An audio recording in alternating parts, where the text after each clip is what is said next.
Hi, welcome to Aadhyam cinemas. இன்னைக்கு நாம 2025 release ஆன ரஷ்யன் மூவியான எவில் நன் அப்படின்ற படத்தை பத்தி தான் பார்க்க போறோம். சாதாரணமா கன்னியாஸ்திரியா இருக்கிறவங்க எல்லாம் அவங்களோட சொந்த ஆசாபாசங்களை கட்டுப்படுத்தி கடவுளுக்கு சேவை செய்யறதுக்காக தனியா அர்ப்பணிச்சுக்கிட்டு வாழ்றவங்க தான் கன்னியாஸ்திரிகள். ஆனா இந்த படத்துல கன்னியாஸ்திரிக்கு ஒரு குழந்தை பிறக்குது. அவங்க கிட்ட இருந்து இந்த குழந்தைய யாரோ பிரிச்சு கொண்டு போயிடுறாங்க. அதுக்கப்புறம் அவங்களும் மர்மமான முறையில காணாம போயிடுறாங்க. அவங்க வெளி உலகத்துக்கு காணாம போயிருந்தாலும் அவங்களை யாரோ கொலை பண்ணிருப்பாங்க. அவங்களையும் அவங்க குழந்தையும் யார் கொலை பண்ணது, அவங்கள பழி வாங்கறதுக்காக அந்த ஆத்மா இயங்கிக்கிட்டு இருக்கும். அந்த ஆத்மா அவங்கள பழி வாங்குச்சா இல்லையான்றத இந்த கதை. வாங்க வீடியோக்குள்ள போகலாம். அதுக்கு முன்னாடி ஒரே ஒரு சின்ன வேண்டுகோள், வீடியோ பார்க்குறவங்க நம்ம சேனல் லைக் பண்ணிட்டு சப்ஸ்கிரைப் பண்ணி பார்த்தீங்கன்னா எங்களுக்கு ரொம்ப உதவியா இருக்கும். வாங்க வீடியோக்குள்ள போகலாம். இந்த படத்தோட ஸ்டார்டிங் சீன்ல ஒரு கன்னியாஸ்திரி பயங்கரமா பிரசவ வலியால துடிச்சுக்கிட்டு இருக்காங்க. அவங்களுக்கு உதவி பண்ண யாருமே இல்ல. பிரசவ வலி தாங்க முடியாம கத்துறாங்க, கதறாங்க. ஆனா ஒருத்தரும் உதவிக்கு வரல. கொஞ்ச நேரத்துல குழந்தையும் பிறக்குது. சர்ச்சில் யாரோட உதவியும் இல்லாம தன்னந்தனியா அந்த குழந்தைய பெத்தெடுக்கிறாங்க. அந்த குழந்தை வெளியில வந்தோடனே யாரோ அந்த ரூம்ல வந்து அவங்க கிட்ட இருந்து அந்த குழந்தைய எடுத்துட்டு போறாங்க. யாரு என்ன இதெல்லாம் நமக்கு காமிக்கல. அவங்க என் குழந்தைய கொடுங்க கொடுங்கன்னு கெஞ்சுவாங்க, கதறுவாங்க. குழந்தை பிறந்த நிலையில அவங்களால எழுந்திருச்சு அந்த குழந்தைய புடுங்கவோ அவங்க கிட்ட இருந்து வாங்க கூட முடியல. கொஞ்சம் கூட ஈவு இறக்கம் இல்லாம குழந்தை பிறந்த சில நிமிஷத்துலயே தொப்புள் கொடி அறுத்துட்டு அம்மா கிட்ட இருந்து பிரிச்சு அந்த குழந்தைய கொண்டு போயிடுறாங்க. இங்க அப்படியே படத்தோட பேரை போட்டு படத்தை ஸ்டார்ட் பண்றாங்க. த எவில் நன்.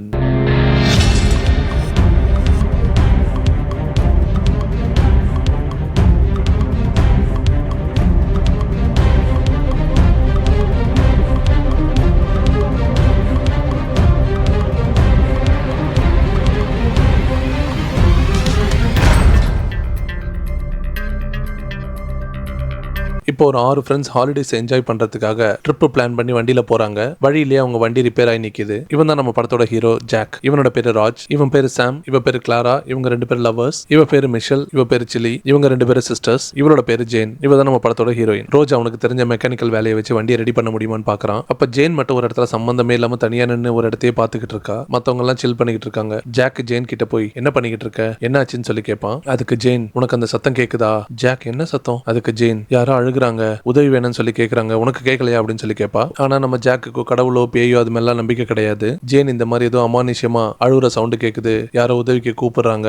ஜேன் இப்படி எல்லாம் சொன்னதை கேட்டு அவளை பயங்கரமா கிண்டல் பண்றான். ஜாக் அவளை நக்கல் பண்றதை பார்த்து ஜேனுக்கு கோவம் வந்துருது. ஜேன் ஜாக்கு கிட்ட சண்டை போட்டு கோச்சிக்கிட்டு போயிடுறா. ஆக்சுவலா ஜாக்கும் ஜேனும் டேட் பண்ணிக்கிட்டு இருக்காங்க. அந்த ஊர்ல எல்லாம் லவ் பண்றதுக்கு முன்னாடி, கல்யாணம் பண்றதுக்கு முன்னாடி கொஞ்ச நாள் ஒருத்தர் பழகி ஒருத்தர் நல்லா புரிஞ்சுக்கிட்டதுக்கு அப்புறம் அடுத்த ஸ்டெப்பா லவ் பண்ணலாமா கல்யாணம் பண்ணலாமா அப்படின்னு முடிவெடுக்கிறதுக்கான முன்னாடி ஸ்டேஜ் தான் டேட் பண்றது. அதுல இவங்களுக்கு ரொம்ப முன்னுக்கு பின் முரணா இருக்கு. ஜேனுக்கு அமானுஷ்யம், பேய், கடவுள் மேல எல்லாம் நம்பிக்கை. ஜாக்குக்கு அதெல்லாம் சுத்தமா நம்பிக்கை இல்ல. இவங்க சண்டை ஒரு பக்கம் நடந்துகிட்டு இருக்க, ரோஜ் எவ்வளவு வண்டியை ரெடி பண்ண ட்ரை பண்ணியும் வண்டி ரெடி ஆகல. ஆக்சுவலா இவங்க மாட்டிக்கிட்டு இருக்கிற இடம் சிட்டியை விட்டு ரொம்ப தள்ளி இருக்கிற ஒரு மலை பிரதேசம். ரொம்ப ட்ரையான ஆள் நடமாட்டம் இல்லாத ஏரியா. அங்க செல்போன் சிக்னலோ டவரோ எதுவுமே கிடைக்கல. இப்ப ஃப்ரெண்ட்ஸ் எல்லாரும் சேர்ந்து என்ன பண்றதுன்னு தெரியலன்னு முழிச்சுக்கிட்டு இருக்காங்க. இந்த வழியா போறவங்க யாராவது நம்மளை பார்த்து ஹெல்ப் பண்ணாதான் உண்டுன்னு சொல்றான் ஜாக். இவங்க எல்லாம் பேசிக்கிட்டு இருக்கும் போது ஜேன் மட்டும் திரும்பவும் கேக்குது. எல்லாரும் என்ன கேக்குதுன்னு சொல்லி கேட்பாங்க. ஜேன், உங்களுக்கு யாருக்கும் கேட்கலையா? ஒரு பொண்ணு கத்துற சத்தம். அவ அழுதுகிட்டே உதவி வேணும்னு சொல்லி கேட்கறா. ஜேன் சொன்னது யாரும் பெரிய விஷயமா எடுத்துக்கல. எங்களுக்கெல்லாம் அப்படி எல்லாம் எதுவும் சவுண்ட் எதுவும் கேட்கல அப்படின்னு சொல்லிடுறாங்க. அப்ப ஜாக் சொல்றான், உதவி வர வரைக்கும் நம்ம இங்கதான் இருந்தாகணும், நாம வேணா இங்கே கேம்ப் போட்டு இங்கே தங்கிடலாம்னு சொல்லுவான் ஜாக். அப்ப மிஷல், திடீர்னு நைட்டு ஓனாயோ இல்ல காட்டு மிருகங்களோ வந்தா என்ன பண்றது,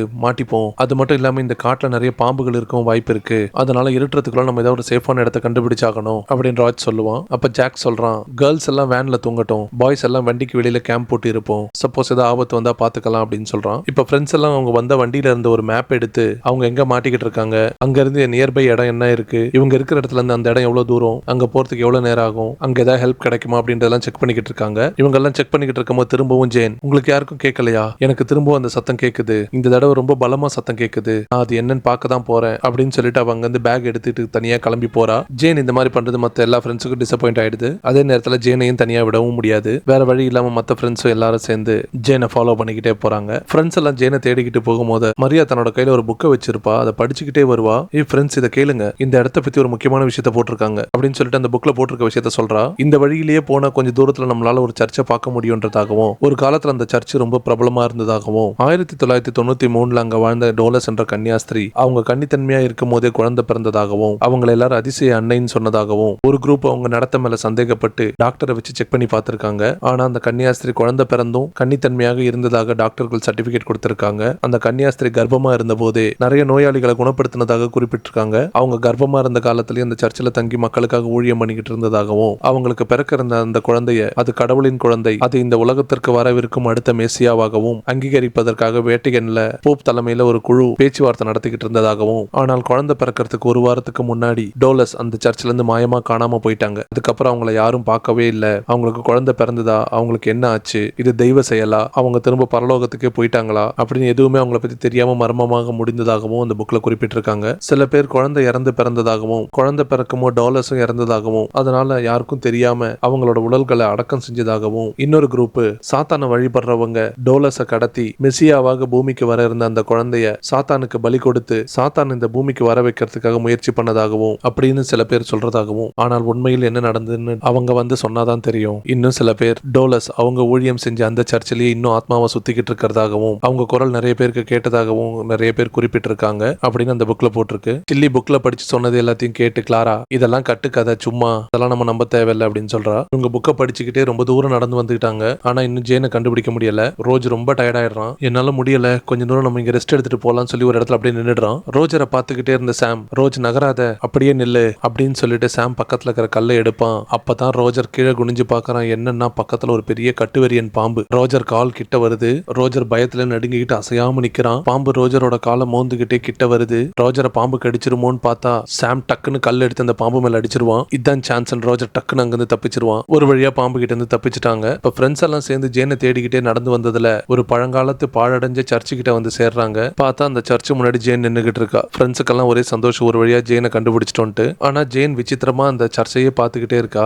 ஜேன் ஃப்ரெண்ட்ஸ் கிட்ட எல்லாம் இங்க இருந்து அந்த சத்தம் வந்துச்சு, யாருக்கோ உதவி தேவை இருக்கு, நாம அவங்களுக்கு உதவி பண்ணுவோம்னு சொல்லுவா ஜேன். இவங்க பேசிக்கிட்டே இருக்கும்போது சர்ச்சுக்குள்ள இருந்து ஒரு ஃபாதர் வருவாரு. அப்ப ஜாக் நம்ம ஃபாதர் கிட்ட, உங்களை பார்த்து ரொம்ப சந்தோஷம், நாங்க இங்க இருக்கிற சர்ச்செல்லாம் சுத்தி பார்க்க வந்தோம், வர வழியில எங்க கார் ரிப்பேர் ஆயிடுச்சு. ஜாக் சொல்லிக்கிட்டே இருக்கும் போதே ஃபாதர், இந்த இடத்துல இருந்து கிளம்புங்க, இங்க யாரும் கிடையாது, சர்ச் நேரமும் முடிஞ்சிருச்சு அப்படின்னு சொல்லுவாரு. ஜேன் உடனே உள்ள யாரா லேடி இருக்காங்களா அப்படின்னு சொல்லி ஃபாதர் கிட்ட கேட்பாங்க. ஃபாதர், இங்க யாருமே கிடையாது, நான் மட்டும் தான் இருக்கேன், தயவு செஞ்சு இங்க இருந்து கிளம்புங்க, இந்த இடம் ரொம்ப ஆபத்தான இடம் அப்படின்னு சொல்லுவாரு. இப்ப கிளாரா, இது சர்ச் தானே, இங்க என்ன பிரச்சனை அப்படின்னு சொல்லி கேட்பா. ஜாக், எங்களுக்கு உதவி வேணும், இங்க கார் ரிப்பேர் ஆயிடுச்சு அப்படின்னு சொல்லுவாரு. ராஜர், உங்க போன் மட்டும் தரீங்களா, நான் ஒரே ஒரு போன் பண்ணிக்கிறேன்னு சொல்லி கேட்பான். ஃபாதர், இங்க போன் கனெக்ஷன்லாம் ஒன்றும் கிடையாது, அதுவும் இல்லாம நீங்க உங்க கார் கிட்ட போங்க, நான் உங்க காரை சரி பண்றதுக்கு ஆள் அனுப்புறேன், ஆனா இந்த இடத்துல இருக்காதீங்க, இந்த இடம் உங்களுக்கு சேஃப் இல்லைன்னு சொல்றாரு. சொல்லிட்டு சர்ச்சை பூட்டிட்டு ஃபாதரும் கிளம்புறாரு. ஃப்ரெண்ட்ஸும் ஏமாற்றமா அங்கிருந்து கிளம்புறாங்க. ஃபாதர் கிளம்புறதுக்கு முன்னாடி, இருட்டுறதுக்குள்ள நீங்க உங்க காருக்கு போயிடுங்க, இந்த இடம் சேஃபே கிடையாது, இங்க நிறைய ஓநாய்கள் சுத்திக்கிட்டு இருக்கு, எந்த பிரச்சனையும் மாட்டிக்காதீங்க அப்படின்னு சொல்லிட்டு ஃபாதர் அங்கிருந்து கார் எடுத்து கிளம்புறாரு. ஃப்ரெண்ட்ஸுங்களும் உதவி கிடைக்காம வேற வழி இல்லாம அங்கிருந்து கிளம்புறாங்க. அப்ப ராஜர், நாம திரும்ப காருக்கு போறதுனால ஒரு பிரயோஜனமும் கிடையாது, நான் சொல்ற மாதிரி செய்யலாம், எல்லாரும் என் பின்னாடி வாங்கன்னு சொல்லிக்கிட்டு அந்த பாழடைஞ்ச பில்டிங் பக்கத்துல ஒளிஞ்சு நின்று பாத்துக்கிட்டே இருக்காங்க சர்ச்சோட ஃபாதரோட காரை. ஃபாதர் போனதுக்கு அப்புறம் ஃப்ரெண்ட்ஸ் எல்லாம் அந்த பாழடைஞ்ச சர்ச்சோட கண்ணாடியை உடைச்சு சர்ச்சுக்குள்ள போயிடுறாங்க. ஃப்ரெண்ட்ஸ் எல்லாரும் சர்ச்சுக்குள்ள வந்து சர்ச்செல்லாம் சுத்தி பாத்துக்கிட்டு இருக்காங்க. அப்ப ஜேன் திரும்பவும், அவ இங்கதான் இருக்கா,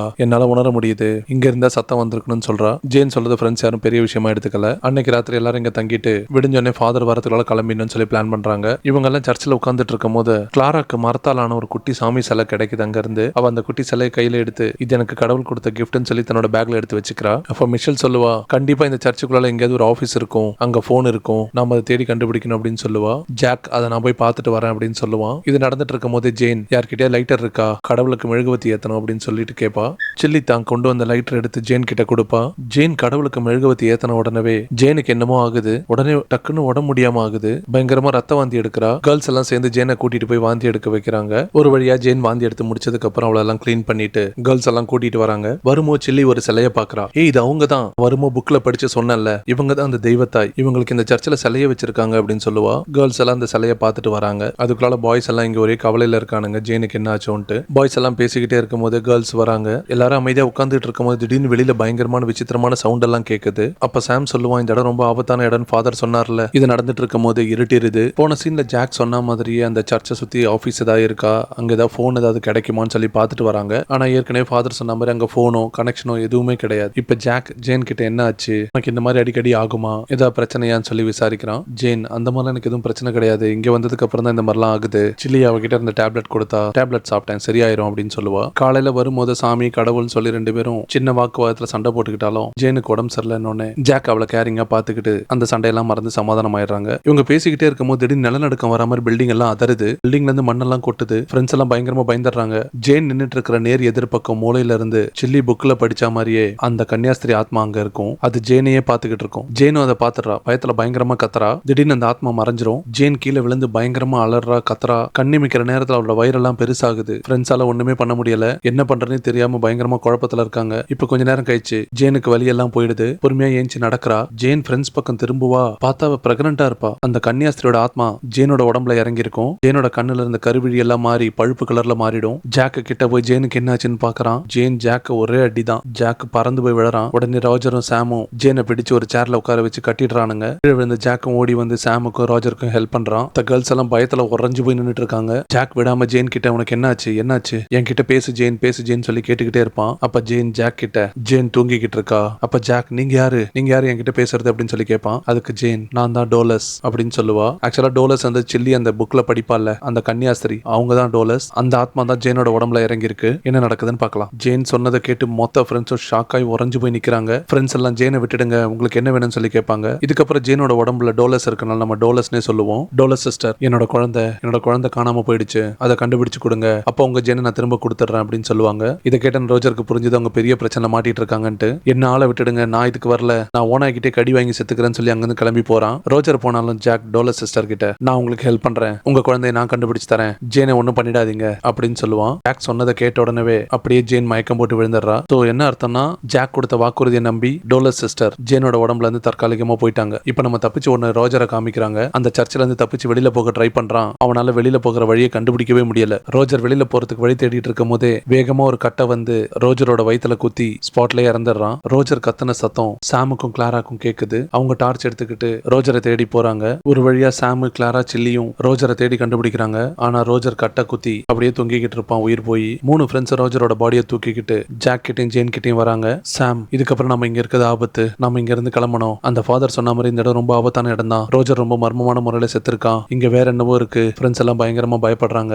ஜாக் ரோஜருக்கு என்னாச்சு, யார் இப்படி பண்ணிருப்பாங்க, இப்ப என்ன பண்றதுன்னு சொல்லி கேட்பான். சில்லி எங்களுக்கு எதுவும் தெரியாது. சாம் இப்போ ஃப்ரெண்ட்ஸ் நம்ம யாரும் தனியா போக கூடாது, நம்ம எல்லாரும் ஒன்னா ஒத்துமையா இருக்கணும், இல்லைன்னா நம்ம உயிருக்கே ஆபத்து அப்படின்னு சொல்லிட்டு இவங்க சேஃபா இருக்கிறதுக்கு ஏதாவது ஒரு இடம் கிடைக்குமான்னு சொல்லி அந்த சர்ச்சுக்குள்ளே தேடுறாங்க. இவங்க ஒரு ரூமா தேடிக்கிட்டே போகும்போது அங்க ஒரு கன்னியாஸ்திரி உருவம் டக்குன்னு கிராஸ் ஆகிறத மிஷல் பார்த்து பயந்துருவா. அது சிஸ்டர் டோலஸோட ஆத்மா தான் நினைக்கிறேன். இந்த உருவத்தையும் 4 பேரும் பின்தொடர்ந்து போய் பாக்குறாங்க. அந்த ரூம்ல ஒண்ணுமே இல்ல. அந்த ரூம்ல போனோன்னு கிளாரா சில்லி கிட்டையும் மிஷல் கிட்டையும் நான் சாம் கிட்ட கொஞ்சம் தனியா பேசணும், நீங்க 2 பேரும் போங்க அப்படின்னு சொல்லி அமுச்சு விட்டுருவா. இப்ப கிளாரா சாம் கிட்ட நீ என்கிட்ட ஐ லவ் யூ சொல்லு, நீ என்ன உண்மையா லவ் பண்றதானேன்னு சொல்லி கேட்பா. அதுக்கு சாம் ஆமா நான் உன்னை எப்பவுமே லவ் பண்ணுவேன், ஐ லவ் யூ அப்படின்னு சொல்லுவான். ஆனா ஏன் இப்போ அதை கேட்கற அப்படின்னு சொல்லி கேட்பான். எனக்கு என்னவோ நம்ம எல்லாரும் உயிர் பழைப்புன்னு எனக்கு நம்பிக்கை இல்ல, நமக்கு எதுவும் ஆயிடக்கூடாது, நான் உன் கூடயே வாழணும் அப்படின்னு பேசிட்டு சாமும் கிளாராவும் அந்த ரூமை விட்டு கிளம்பி போறாங்க. இப்ப ஜாக்கையும் ஜேனையும் காமிக்கிறாங்க. ஜேன் மயக்கத்துல இருந்து கண்முழிச்சு எந்திரிக்கிறா. என்னாச்சு நான் எப்படி இங்க வந்தேன்னு சொல்லி கேட்பா ஜாக் கிட்ட. ஜாக் உனக்கு எதுவுமே ஞாபகம் இல்லையா, உனக்கு என்னாச்சுன்னு தெரியாதான்னு சொல்லி கேட்பான். இல்ல நான் வாமிட் எடுத்துட்டு வந்தேன், கீழே விழுந்தேன், தலையில அடிபட்டுச்சு, அதுக்கப்புறம் என்ன ஆச்சுன்னு எனக்கு தெரியல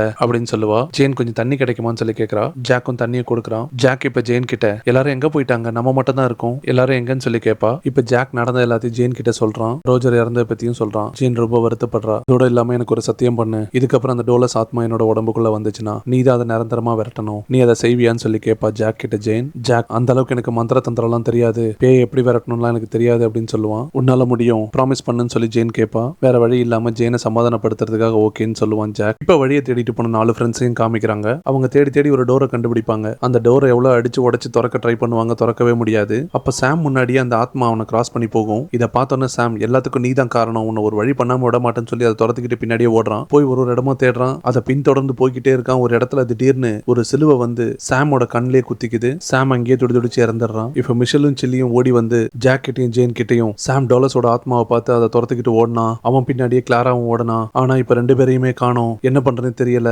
அவங்களுக்கு என்னாச்சுன்னு தெரியல, எங்களுக்கு ரொம்ப பயமா இருக்குன்னு சொல்லுவாங்க மிஷலும் சில்லியும். ஜாக் கவலைப்படாதீங்க, அவங்களுக்கு ஒன்னும் ஆயிருக்காது, நம்ம எல்லாரும் ஒன்னா சேர்ந்து தேடுவோம், தனியா போக வேண்டாம் அப்படின்னு சொல்லிட்டு எல்லாரும் ஒன்னா போய் தேடுறாங்க. ஒரு இடத்துல பார்த்தா கிளாரா சாமோட பாடியை வச்சு பயங்கரமா அழுதுகிட்டு இருக்கா. சாமோட கண்ணுல காயம் பட்டு இறந்திருக்கான். இப்ப சாமோட பாடியை கொண்டு வந்து ராஜரோட பாடியோட வச்சிடறாங்க. இப்ப சில்லி ஜாக் கிட்ட நாம இங்க இருந்து தப்பிக்கணும்னா ஒரு வழி இருக்கு, இந்த சர்ச்சோட டோர்ஸ் எல்லாம் உட்டன் டோர் தானே, நாம அந்த டோரை தீ வச்சு கொளுத்திடலாம், அது எரிஞ்சிருச்சுன்னா அதன் வழியா தப்பிச்சு வெளியில போயிடலாம்னு சொல்லுவா. அப்ப ஜாக் நாம அந்த மாதிரி பண்ணனா ஃபயர் ஆகி நமக்கே அது ஆபத்தா முடிஞ்சிரும், அதெல்லாம் சரிப்பட்டு வராதுன்னு சொல்லுவான் ஜாக். இவங்க பேசிக்கிட்டே இருக்கும் போது ஜேன் அந்த பக்கம் கையில மெழுகுவத்தி வச்சு நின்னுட்டு இருப்பா. அவளோட கண்கள் பயங்கரமா எரிய ஆரம்பிச்சிடும். ஜேன் விழுந்து துடிச்சு அழுகுறா. ஜாக்குக்கு புரிஞ்சிருச்சு திரும்ப டோலஸோட ஆத்மா வந்துருச்சுன்ட்டு. ஜேனை இப்ப சேர்ல வச்சு கட்டி வச்சிடறாங்க. அப்ப ஜாக் டோலஸ் கிட்ட கேட்பான், நீ ஏன் எங்க ஃப்ரெண்ட்ஸ் எல்லாரையும் கொன்ன, நாங்க உங்களுக்கு ஹெல்ப் பண்ணலாம் தான் நினைச்சோம், நீங்க ஏன் அப்படி பண்ணீங்கன்னு சொல்லி கேட்பான். அதுக்கு டோலஸ் சாத்தான் கொன்ன ஆத்மாக்கள்லாம் இங்கதான் சுத்திக்கிட்டு இருக்கு. அதுங்க தான் உங்க ஃப்ரெண்ட்ஸை கொன்னுச்சு. நீங்க சீக்கிரம் என்னோட குழந்தைய கண்டுபிடிச்சு கொடுங்க. நான் உங்களுக்கு பாதுகாப்பு தரேன். இல்லைன்னா பிசாசுகள் உங்களை கொன்னுடும். உங்களை அந்த பிசாசுகள் எதுவும் செய்யாம நான் பாத்துக்கிறேன் அப்படின்னு சொல்லும் டோலஸ். என்னோட குழந்தைய மட்டும் கண்டுபிடிச்சு கொடுத்துட்டு நீங்க இங்கிருந்து போயிடலாம் அப்படின்னு சொல்லும். அப்ப சில்லி கேப்பா,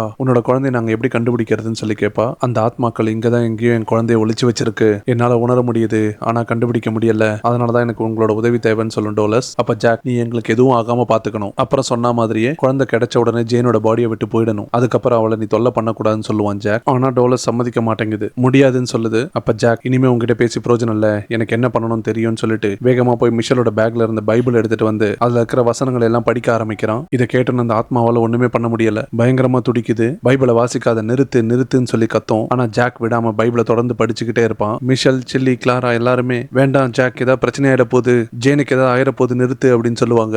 ஜாக் அதை எதுவுமே காதுல வாங்கிக்காம கண்டினியூஸா பைபிளை வாசிச்சுக்கிட்டே இருப்பான். இது ஒரு பக்கம் நடந்துகிட்டு இருக்க சில்லி பயங்கரமா கத்துறா. அவ கழுத்தை போட்டு யாரும் நெரிக்கிற மாதிரி இருக்கு. அவளால ஒண்ணுமே பண்ண முடியல. சில்லி அலறத பார்த்து சில்லிக்கு ஏதோ ஆயிடுச்சுன்ட்டு ஜாக் பைபிள் வாசிக்கிறத நிறுத்திட்டு சில்லி கிட்ட போய் என்னாச்சுன்னு சொல்லி கேட்பான். சில்லி, யாரோ என் கழுத்தை போட்டு நெரிக்கிற மாதிரி இருந்துச்சு, என்னால மூச்சு விட முடியல, உயிர் போற மாதிரி இருந்துச்சு, பயங்கர கஷ்டமா இருந்துச்சுன்னு சொல்லுவா. இவங்க ஃப்ரெண்ட்ஸ் 3 பேர் சில்லியை பார்த்துக்கிட்டு இருக்கும் போதே திடீர்னு பார்த்தா ஜேன் அங்கிருந்து காணாம போயிடுவா. டோலஸ் தான் ஜேனை கொண்டு போயிருக்கணும். ஜாக், டோலஸோட குழந்தைய கண்டுபிடிச்சு தராம அவ ஜேனை விட மாட்டா. நம்ம எப்படியா டோலஸோட குழந்தைய கண்டுபிடிச்சு கொடுத்துட்டு ஜேனை காப்பாத்தி இங்கிருந்து கூட்டிட்டு போயிடணும் அப்படின்னு சொல்லுவான். இப்ப மீதி இருக்கிறது ஜாக்கும் மத்த 4 கேர்ள்ஸும் தான். அதுலயும் ஜேனை டொலாரஸ் கொண்டு போயிடுச்சு. ஜாக், நம்ம எல்லாரும் எப்படியாவது ஜேனை தேடி கண்டுபிடிச்சு டொலாரஸ் கிட்ட இருந்து காப்பாத்தணும்னு சொல்லுவான். ஆனா கிளாரா, நான் வரமாட்டேன், திரும்ப வந்து என்னால அந்த பேய்கிட்ட மாட்டிக்கிட்டு சாக முடியாதுன்னு சொல்லுவா. என்ன ஆனாலும் நான் இங்க தான் இருக்க போறேன் திட்டவட்டமா சொல்லிடுவா. சில்லி உடனே, சரி கிளாராக்கு துணையா நான் இங்க இருக்கேன், மிஷல நீயும் போயிட்டு ஜேனை தேடுங்கன்னு சொல்லிடுவா. ஜாக்கும் சம்மதிச்சு மிஷலை கூட்டிட்டு ஜேனை தேடி போறாங்க. ஜாக்கும் மிஷலும் எல்லா இடமும் தேடி பார்க்கும் போது கடைசியில ஒரு முட்டு சந்துல போய் நிக்கிறாங்க. அங்க வழியே இருக்காது.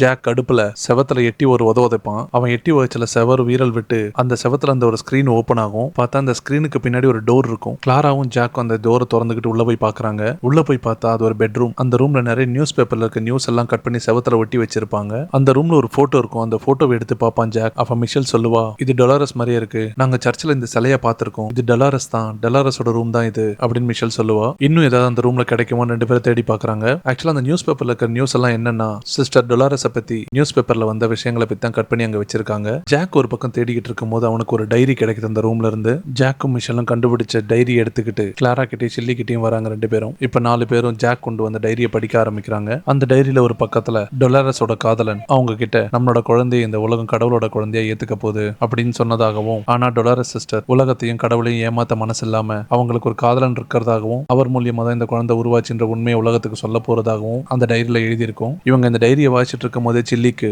ஜேனுக்கு உடம்பு முடியாம ஆன மாதிரியே சில்லிக்கும் ஆகுது. பயங்கரமா இரும்பி மூச்சு விட முடியாம திணறாங்க. ரத்த வாந்தியா எடுக்கிறாங்க. சில்லி ரத்த வாந்தி எடுத்து கீழே விழுந்து அப்படியே இறந்துடுறா. சில்லியோட பாடியை மூடி வச்சுட்டு இதுக்கெல்லாம் பதில் அந்த டொலாரஸ் சிஸ்டரோட ரூம்ல தான் இருக்கணும், வாங்க அங்கேயே போகலாம் அப்படின்னு சொல்லி ஜாக் கிளாராவையும் மிஷலையும் கூட்டிக்கிட்டு டொலாரஸோட ரூமுக்கு போறான். அங்க போய் பார்த்தா அந்த ரூம்ல ஜேன் படுத்துக்கிட்டு இருக்கா. ஜேனை பார்த்தோன்னா ஜாக்கு ரொம்ப சந்தோஷமாயிடுது. ஜாக் ஜேனை எழுப்பி, என்னாச்சு, நீ எப்படி இங்க வந்தேன்னு சொல்லி கேட்பான். ஆனா ஜேனுக்கு எதுவுமே ஞாபகம் இல்ல. ஜாக் நடந்த எல்லா விஷயத்தையும் ஜேன் கிட்ட சொல்றான். இப்ப ஜேன் சிஸ்டரோட டைரியை படிக்க ஆரம்பிக்கிறா. அந்த டைரியை படிச்சுக்கிட்டே இருக்கும் போதே திடீர்னு ஜேனுக்கு அந்த டொலாரஸ் சிஸ்டர் அழுகிற சவுண்ட் கேக்குது. அந்த சவுண்ட் எங்க இருந்து வருதுன்னு யோசிக்கிறாங்க எல்லாரும். ஆனா அந்த சவுண்ட் அவங்க நின்று இருக்க இடத்துல இருந்து கீழே இருந்தா வந்துகிட்டு இருக்கும். அங்க ஏதாவது வழியெல்லாம் இருக்கான்னு தேடி பாக்குறாங்க. கட்டில நகர்த்தி பார்த்தா ஒரு அண்டர் கிரவுண்ட் போறதுக்கு ஒரு வழி இருக்கும். அந்த வழியை திறந்து 4 பேர் அது உள்ள போறாங்க. உள்ள போக போக அது பாதாள கோக மாதிரி அடியில போய்கிட்டே இருக்கும். இவங்க போயிட்டு வரும்போது திரும்ப வழி தவறி போயிடாம இருக்கிறதுக்கு போற வழியெல்லாம் லிப்ஸ்டிக்கால மார்க் பண்ணிக்கிட்டே போவாங்க. கடைசியில அவங்க போன வழி ஒரு இடத்துல போய் முட்டுது. அங்க ஜேன், அந்த ஆத்மா இங்கதான் எங்கேயோ இருக்கு, தேடுங்க அப்படின்னு சொன்னோன்னே எல்லாரும் தேட ஆரம்பிக்கிறாங்க. ஜேன் அந்த ஆத்மாவை கண்டுபிடிச்சிடறா. அந்த ஆத்மா கிட்ட போயிட்டு என்ன மன்னிச்சிருன்னு சொல்லி கேட்பா. ஆனா மத்த யார் கண்ணுக்கும் அந்த ஆத்மா தெரியாது. ஜாக் வந்து ஜேன் கிட்ட, நீ யார்கிட்ட பேசிக்கிட்டு இருக்க, இங்க யாருமே இல்லையேன்னு சொல்லி கேட்பான். அதுக்கு ஜேன், அவங்க இங்கதான் இருக்காங்க, நான் அவங்க கிட்ட தான் பேசிக்கிட்டு இருக்கேன்னு சொல்லுவா. அவங்க நின்னுட்டு இருக்க இடத்துக்கு கீழே ஒரு சின்ன பள்ளம் மாதிரி இருக்கும். அங்க பார்த்தா ஒரு பாடி சுருட்டி வச்சிருக்கும். பேர் அதுல என்ன இருக்குன்னு சொல்லி உள்ள இருந்து அதை எடுத்து பார்ப்பாங்க. பார்த்தா சிஸ்டரை கொலை பண்ணி அந்த பாடியை ஒரு துணி மாதிரி அதுல சுருட்டி வச்சிருப்பாங்க. இதை பார்த்தோம் 4 பேருக்கு பயங்கர அதிர்ச்சி ஆயிடும். இவங்க நம்பினவங்க எல்லாருமே இவங்களை ஏமாத்திட்டாங்க. இவங்களோட காதலனும் இவங்களோட கடவுளும் 2 பேருமே இவங்களை காப்பாத்த வரல. அதனாலதான் இந்த ஆத்மா சாந்தி அடையாம இங்கே சுத்திக்கிட்டு இருக்கு அப்படின்னு ஜேன் சொல்லுவா. 4 பேரும் சிஸ்டரோட பாடி எடுத்துக்கிட்டு அந்த பாதாள அறையில இருந்து மேல வராங்க சர்ச்சுக்கு. அவங்க மேல வந்தோன்னு அதிசயமா இவ்வளவு நேரம் திறக்க முடியாது அந்த சர்ச்சோட கதவு ஆட்டோமேட்டிக்கா திறக்குது. அந்த சர்ச்சில் சிஸ்டரோட பாடி அடக்கம் பண்ணி அவங்களுக்கு இறுதி மரியாதை எல்லாம் செலுத்துறாங்க. அந்த சடங்கெல்லாம் செய்யறாங்க. கிளாரா, நாம இது வரைக்கும் அனுபவிச்சதெல்லாம் போதும், இங்க இருந்து நம்ம கிளம்பலாம்னு சொல்லுவா. மிஷலும் சம்மதிக்கிறா. ஜாக்கும் நம்ம இங்க இருந்து போறதுதான் சரின்னு சொல்லுவான். ஆனா ஜேன் மட்டும் சம்மதிக்க மாட்டா. நம்ம சிஸ்டருக்கு சத்தியம் பண்ணி கொடுத்திருக்கோம், அந்த குழந்தையை கண்டுபிடிச்சாதான் அந்த ஆத்மா சாந்தி அடையும், இல்லைன்னா நம்ம இவ்வளவு நேரம் செஞ்சதெல்லாம் வேஸ்ட் அப்படின்னு சொல்லுவா. 3 பேரும் ஜேனை கன்வின்ஸ் பண்ணி இங்க இருந்து கூட்டிட்டு போக பேசிட்டு இருப்பாங்க. அப்ப திடீர்னு பார்த்தா அங்க இருந்து ஃபாதர் வருவாரு. நான் உங்களை இங்க இருந்து போக சொன்னல, இந்த இடம் ஆபத்தான இடம், இங்க இருக்க வேணான்ட்டு,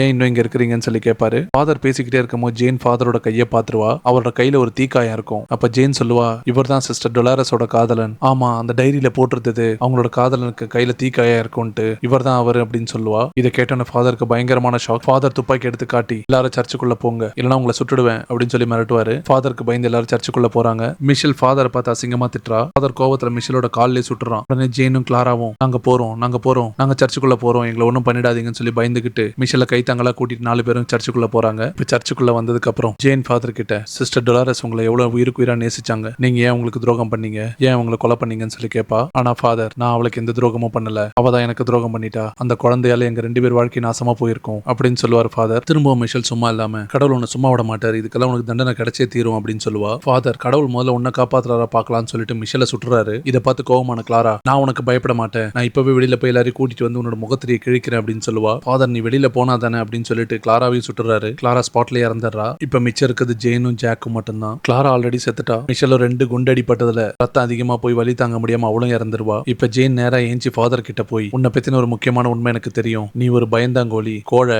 வாழ்க்கையில எதையுமே ஃபேஸ் பண்ண தைரியம் இல்லாதவன் அப்படின்னு சொல்லி திட்டுவா. ஃபாதர், நீ இதே மாதிரி பேசிக்கிட்டு இருந்தா நீயும் பரலோகத்துக்கு தான் போவன்னு சொல்லி துப்பாக்கி காட்டி மிரட்டுவாரு. ஃபாதரும் ஜேனும் பேசிக்கிட்டு இருக்கும்போது இதான் சரியான நேரம்ட்டு ஜாக் கையில கிடைச்ச ஒரு சின்ன கல் எடுத்து ஃபாதர் மூஞ்சில விட்டெறிவான். ஃபாதர் அசர நேரம் பார்த்து 2 பேரும் அங்க தப்பிச்சு ஓடுறாங்க. ஃபாதர் துரத்திக்கிட்டே போறான். 2 பேரும் தப்பிச்சு நேரா வேற வழி இல்லாம பேஸ்மெண்ட்ல இருக்க குகைக்கே போயிடுறாங்க. அந்த ஃபாதரை இவங்களே துரத்திக்கிட்டு வரான். ஃபாதர் துரத்திக்கிட்டு வரவே தப்பிச்சு ஒளியறதுக்காக அந்த குகைக்குள்ள ஒரு இடத்துக்கு போறாங்க. அங்க பார்த்தா தொட்டில்ல டொலாரஸ் சிஸ்டரோட இறந்த குழந்தையோட பாடி அந்த தொட்டில்ல வச்சிருக்கோம். ஜேன் அந்த இறந்த குழந்தையோட பாடியை கையால எடுத்துப்பா. அந்த டைம்ல ஃபாதர் அங்க வந்துருவான். அவன் ஜாக்க துப்பாக்கியால சுட்டுடுவான். ஃபாதர் பேசிக்கிட்டே இருக்கும்போது டொலாரஸ் சிஸ்டரோட ஆவி வந்து ஃபாதருக்கு பின்னாடி வந்து நிற்கும். ஜேன் அதை பார்த்தோன்னே, உன்னோட அழிவு காலம் நெருங்கிருச்சு, நீ சாக போற, அவங்க இங்கதான் இருக்காங்கன்னு சொல்லுவா. ஃபாதர் யாருன்னு சொல்லி கேட்பாரு. டொலாரஸ் சிஸ்டர் தான் அப்படின்னு ஜேன் சொல்லுவா. ஆனா ஃபாதர் கண்ணுக்கு அந்த ஆத்மா தெரியாது. டொலாரஸ் சிஸ்டரோட ஆவி ஜேனோட உடம்புல பூந்து ஃபாதரோட கழுத்தை நெரிச்சு கொல்ல ட்ரை பண்ணுது. ஆனா ஃபாதர் கையில இருந்த துப்பாக்கியால ஜேனையும் சுட்டுடுறாரு. ஜேன் கீழே விழுந்து குண்டடிப்பட்டு வலியால துடிக்கிறா. ஃபாதர் அந்த இறந்த குழந்தையோட பாடியை எடுத்துட்டு அங்க தப்பிச்சு ஓட ட்ரை பண்ணுவான். ஆனா சிஸ்டரோட ஆத்மா ஃபாதரை போக விடாம அங்கேயே தடுத்து நிறுத்தி கழுத்தை இறுக்கி ரத்தங்கைக்கு அங்கேயே கொலை பண்ணி போட்டுடும். ஃபாதர் இறந்துருவாரு. இதெல்லாம் நடந்துகிட்டு இருக்கும் போதே விடிஞ்சிரும். ஜேனும் ஜாக்கும் அந்த ஃபாதர் அந்த இறந்த குழந்தையோட பாடி ரெண்டுத்தையுமே அடக்கம் பண்ணி இறுதி மரியாதையை செலுத்துறாங்க. கடைசியா 2 பேரும் அங்க இருந்து கிளம்பும் போது டொலாரஸ் சிஸ்டரோட ஆத்மா அவங்க குழந்தைய கையில வச்சுக்கிட்டு அங்க நின்று அவங்களே பார்க்கும். பார்த்துட்டு அப்படியே மறைஞ்சு போயிடும். அவங்களோட ஆத்மா சாந்தி அடைஞ்சு சந்தோஷமா அவங்க சொர்க்கத்துக்கு போயிட்டாங்க. இங்க அப்படியே படம் முடியுது. இன்னொரு தரமான அடுத்த வீடியோல சந்திப்போம். நன்றி, வணக்கம்.